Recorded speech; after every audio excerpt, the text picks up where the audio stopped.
Hi everyone, this is Nastia Davos and welcome to this episode of Ask an Ex.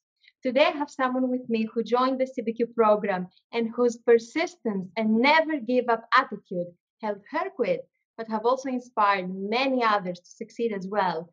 So if you believe that quitting is impossible, if you're afraid of failure and relapse, or if you think you can't do it, stay with us.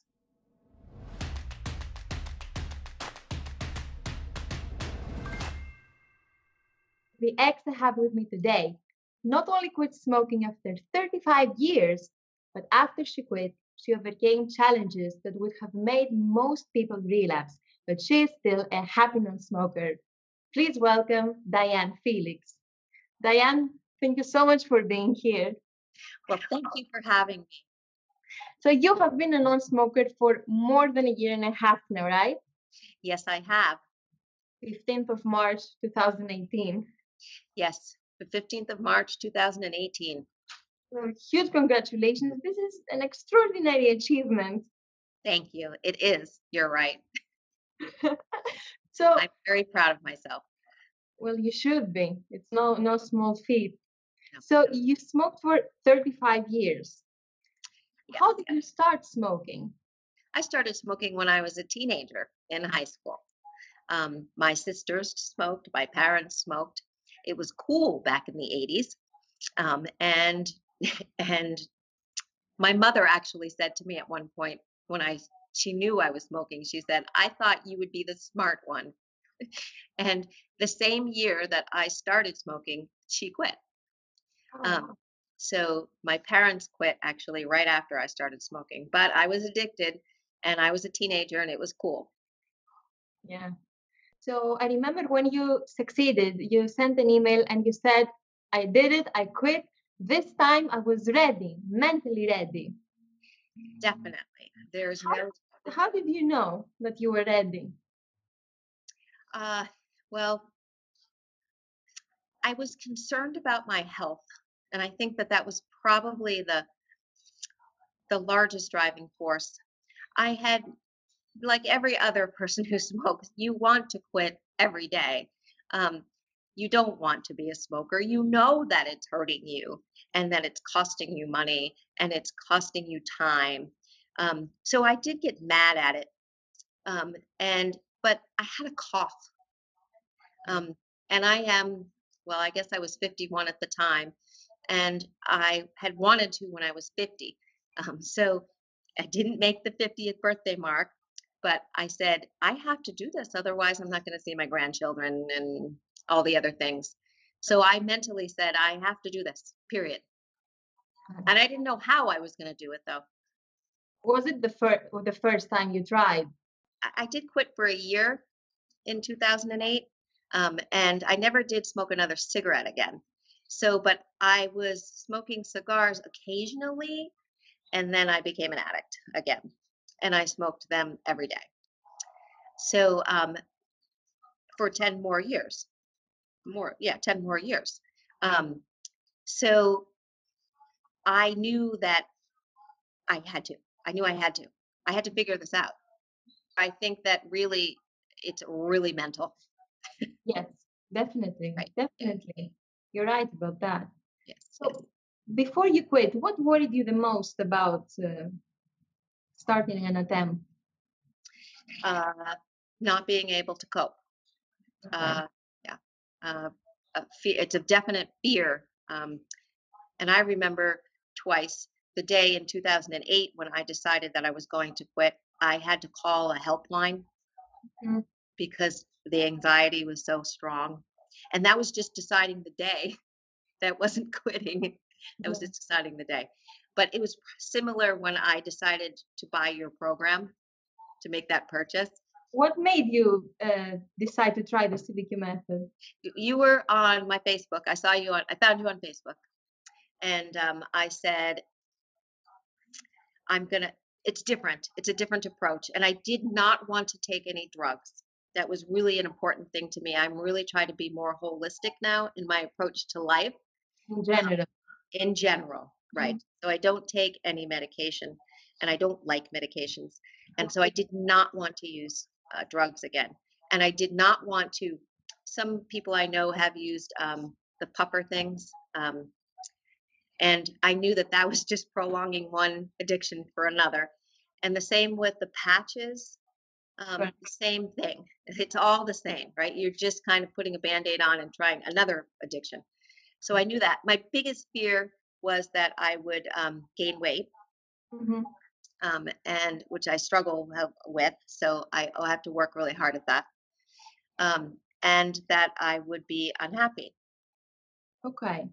So being unhappy, gaining weight, and afraid that you're not going to be able to cope. Yes, And fast forward, you had to deal with all three of your fears, yes, as far as I know, right? absolutely, yes. However, my mindset was simply, I'm not going to do this anymore. So as soon as I would have a thought of I wanted to to smoke, I would say, but you don't do that anymore. Mhm. Every time I would Yeah. look and say, I don't do that anymore. I also used a lot of positive affirmations. Um, and I had them on sticky notes and I had them everywhere in my house. Yes, I So remember that. yes, I put them up when I was doing the program. As you spoke, many of them, I wrote them on sticky notes and I pasted them on the walls in the area that I studied. And I was very adamant about studying and making sure, and I did it at the same time every day. So I did prepare myself for the course. Um, Yes, yes. yes. So, and I'm not at my that residence right now. However, those sticky notes are all still there. Wow. Yes. And I remember them. And you had, I am a happy non-smoker. Yes. I respect myself. Yes. Uh, Pain is inevitable. Suffering is optional. That was my favorite. Yes. So, how did all those sticky notes help you on your journey? It was changing my mindset. Mhm. From believing that those smokes were the cigarettes or my cigars were actually what I needed to cope or to deal with life or to not eat. And that helped me to realize it was me. It was not those smokes. I needed to do that. I needed to train myself that I could trust in myself and be able to overcome with just my own mind and And not an addiction. and this is so powerful. And I noticed following your journey that you were someone who understood the power of thoughts. You understood that the way you communicated to yourself about smoking, about quitting, and about everything really, that it has the power to make or break you. So you got that. Yes. Yes, I Mhm. wasn't in denial.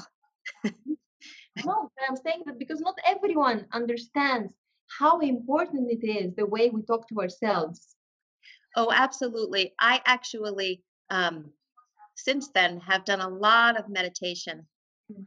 um, and just simply, with your cell phone and headphones, whether yeah, because it's so important with everything in life that you want to do. I mean, everything that you want is on the other side of fear. Correct. That's another saying that I had. Yeah. So you have to mentally be able to overcome. And I also have a background of was a single mother my whole life. I've had multiple jobs. Nobody's ever taken care of me. So I'm a very independent person, and and though it was those nicotine that I relied on, I could do anything else. I Mm. could be this single mother. I was this hard worker. I could buy whatever I wanted. I did things all by myself, always very independent. However, I had that crutch. Yes, That was what believe it or not, it wasn't people that I've ever relied on. I It was believe. yeah. And when I was doing some of the work, I found that out like, oh my God, I am relying on this package of cigars or cigarettes for my everything in life. This is nuts. This is crazy. Yeah. Um, so Which so is, that was like a defining moment too. Like I have to do this myself. yeah. And this is not in alignment with who you are. I mean, you're independent about everything. You take care of everyone else. Yes. So, and you have this to control you? I mean, no. Exactly. Hey, I did some writings too about, making them write to them write to the addiction, write to the nicotine, write to the smokes on a journal to make it go away, to say, I don't like you. You're no longer going to control me, blah, blah, a letter. so you did that every day, once in a while. This is So I very just good. a real one so I could reread it if I needed to. Okay. All right. And do you still go back and read it? It's in New York, but yes, I could still have it. Okay. And when you had like a craving, and which thought or mantra helped you the most in your journey? Certainly, what I did, because I thought the cravings didn't last very long, the physical cravings. Yeah. Um, they didn't. They didn't last very long at all. So that I just told myself for the first week, it probably was a week, you're not doing that. You're not doing that anymore. You're not doing that anymore. Just to get through that craving. I did do some breathing, and I did certainly keep myself busy. Yeah. I've always exercised. So even when I was a smoker, I exercised. Yeah. So I knew that that was going to be wildly important to do. So I had to overcome pain, and I don't take medication, remember? Yeah. So I had to figure out, how am I going to now do these exercises, because I need to, because I don't want to be heavy, I don't want to hurt. How And did you do this? yeah, I just consistency every day. You have to you have to stay abroad on your own self. You have to look at yourself in the mirror and say, I'm going to do this. And you have to do it every day. Um, and you can't allow other people or other influences to take that away from you. So I was giving this to me. This was for me. I don't often do a lot for myself, but this time I was doing it for me. And the hardest part, I guess, for many smokers is allowing themselves the time to figure this out and be patient with themselves and love themselves a bit and put yourself as a priority for a bit. It's hard, but It's very hard. I struggled. I did struggle. I did feel depressed in the beginning, probably for 6 months, actually. And about that because that was a huge challenge you were yeah, able to overcome. remember? And it was seasonally. It was by that time, it was winter, which Yeah, isn't which isn't as much fun mentally, anyways. definitely. So seasonally, I think that I probably had to deal with it too. But um, I really did have some depression. So I was not going to go to the doctors and take any type of drugs. Because I just don't do that. I just didn't want to. So I did research from some of what you had already given on the teas, and I've Hmm. always been a tea drinker anyway. So I did start taking some ashwagandha root and 5-HTP, Yeah, and I still do. and it helped. Yes, I've gone off it for a time period, and there are periods when I've gone not taking it, and I've realized that I get a little bit short, a little bit irritable. Okay, interesting. Yep, so I do keep taking it. And it's all natural. So yeah. So, but I was it about 6 months, and then I noticed that it did actually subside a lot. So, And what else did you do to get through this 6 months? I did probably a lot of exercise Mhm. when I could, because I was going through some pain at the time, some physical pain from the arthritis. So I did exercise, and I'm consistent even with the pain. I'm talking at least 3 times a week. I, Wow. and I did a lot of walking. Um, I did try very hard to take care of myself emotionally and allow that and tell myself it's okay. Pat yourself on the back. You did it. Breathe. Allow this strange behavior. It's okay. Um, So, thank you for sharing that because I hope everyone can hear that. Just allow yourself to feel the way you feel and go through it the way you're going through it. yeah. And don't beat yourself up. Say, okay, think about it. You smoked for 35 years. And give yourself credit. Allow yourself to just, whatever happens, be okay with it. You're gonna be okay. Yeah. Because when we see someone smoking, there is a memory that comes back. It's not Yes. desire, it's just a memory. So Yes. you think ahead of the memory of how you will feel 10 minutes after smoking or half an hour after smoking or being addicted, the desire just evaporates. Exactly. Exactly like that. It has nothing to do with a craving, a physical craving. It has to do with an emotional craving. Yeah. Um, and now you have to fill those emotional with something different, um, whether it be productive or not, or maybe I can take a break. Yeah, definitely. So, and how did it feel uh, the moment you smoked your last cigarette, if you can remember? Yeah, I actually quit on day 8, Yes, yes, I remember that. day 8 of 10, because I had gotten down to 2, Yes. um, and I was frustrated. So I said, "This is crazy. I am not prolonging this, you know, for myself. Just be done." So I think the last one was at like 9 o'clock at night, if I recall, and I didn't necessarily know it was my last one, so Okay. I didn't give it that weight. Okay. You just let it be. I just let it be. And then when I got up, I said, "I'm not doing this again. I'm not going to do this to myself," because it was really hard to do just 2. Yes, yeah, So definitely. yeah. So I said, So, "I'm not doing this." so I'm not doing this is a quote, a phrase that really helps you It get did. it done. Yes, it did. It really did. Yeah, and I remember you challenged yourself and you quit before the predetermined quit date. So you felt in control. Yes, I How did did. what part of the program helped you the most in your whole journey? Journaling. Mm. Um, well, certainly cutting down, obviously. Yeah.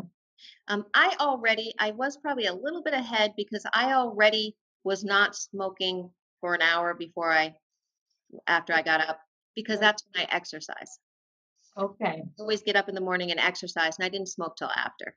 Okay. Um, being consistent with doing the work, because you do have to cut out that time for yourself, Yeah. and it's probably an hour and a half, if I recall. Each morning, I spent an hour and a half. So If you want to make the most out of it, yeah. yes, Take so that both. time. Right, true. Yes, you really do. Otherwise, you're cutting yourself short. Um, and you deserve to have that time for yourself for 10 days, for crying out loud. Really think about it. Um, so, um, so it was the, these slowly cutting down, Mhm. and then also journaling and realizing how silly you are when you start writing down why you're doing it and what you're doing. If you're honest with yourself, then you're looking at this like, this is craziness. Yeah, all the emotions go away when you look at that. When you Right. look at yes, Yeah. you're right. So I used the app. I found that to be encouraging. And then when you look at, the thousands of dollars that you've saved, You saved a lot, right? yeah, it's over 6,000 now. Wow. Yeah, exactly. So when I purchased your program at the time, I thought at the time, it was 1 month of my spending. Mm. And I said, I deserve that. I deserve to spend 1 month. I do. I deserve this. And that's the difference. You need to tell yourself you deserve this. You're doing it. You're doing it because you're going to do it, not because everybody says that you have to quit smoking. Exactly. 100%. You know what else I quit?